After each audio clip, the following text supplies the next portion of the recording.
వైశ్లేషిక రేఖాగణితం నుంచి మరొక ప్రాబ్లం. ఇక్కడ 3 శీర్షాలు ఇచ్చాడు, 3 బిందువులు t, 2t, -2, 6, 3, 1 అనే 3 శీర్షాలతో 3 బిందువులు ఇవి శీర్షాలుగా కలిగిన ఒక త్రిభుజం ఉంది. ఆ త్రిభుజం వైశాల్యం ఇచ్చాడు 5 చదరపు యూనిట్లు. వైశాల్యం 5 చదరపు యూనిట్లు అయితే మొదటి బిందువులో ఉన్న t అనే పదం ఏమిటి అనేది దాని విలువ కనుగొనమంటున్నాడు.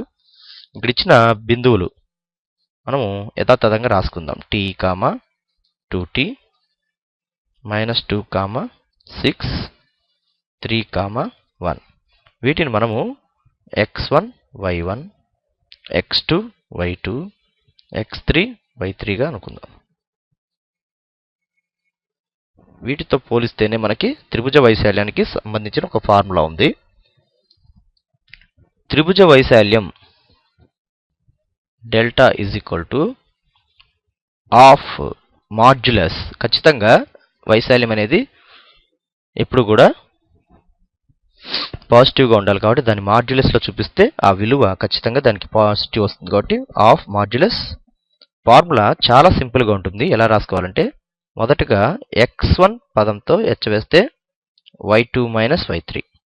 ప్రతి దాంట్లోనూ కూడా 3 ఉంటాయి, ఆల్టర్నేట్గా మారుతుంటాయి. x1 వచ్చింది కాబట్టి ఇక్కడ y2 minus y3, x2 into y3 minus y1 plus x3 into y1 minus y2.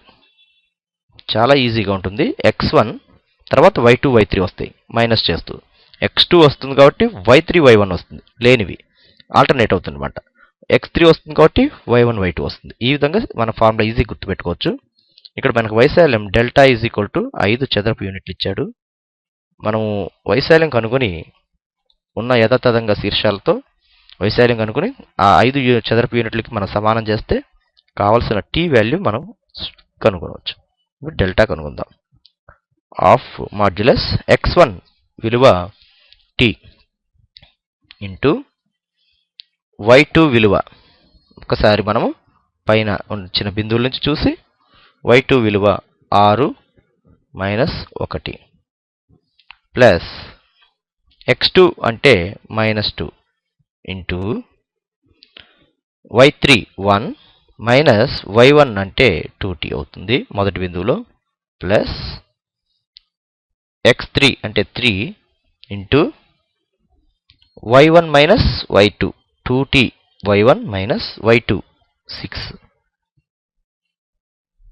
Next of అలాగ ఉంటుంది. మాడ్యులస్ t ఇంటూ 6 మైనస్ 1 5 అయిపోతుంది. తర్వాత ప్లస్ -2 ఇంటూ 1 మైనస్ 2t. దీన్ని మనం మల్టిప్లై చేస్తే -2 ఇంటూ 2 -2 -2 ఇంటూ -2 ప్లస్ 4t అవుతుంది. నెక్స్ట్ ప్లస్ 3 రెళ్ళు 6 6t, 3 6లు 18 -6 కాబట్టి -18 అవుతుంది. ఇప్పుడు వీటిని మనము దానికి మళ్ళీ విడదీస్తాం. Delta is equal to of modulus 5t మొదటి దాంట్లో వచ్చింది, -2t -2 plus -2 plus 4t plus 6t minus 18 యథాతథంగా తీసుకుని దాని కింద ఆఫ్ 5t 4t 6t మొత్తం కలిపితే 6 4 10 5 15t అవుతుంది. -2 -18 కలిపితే -20 అవుతుంది. ఇటువైపు వైశాల్యము 5 చదరపు యూనిట్లు అది ఇచ్చాడు, దానికి సమానం చేద్దాం. ఈ 2 అనేది అటువైపుకి వెళ్తే ఏమవుతుందంటే ఇంటూ చేయబడుతుంది. అంటే modulus of 15t minus 20 is equal to 2 into 5 10 అవుతుంది. ఈ మాడ్యులస్ తీసేస్తే 15t minus 20 is equal to 10. 15t is equal to -20 అటు వెళ్తే +20 అవుతుంది. That is equal to 30.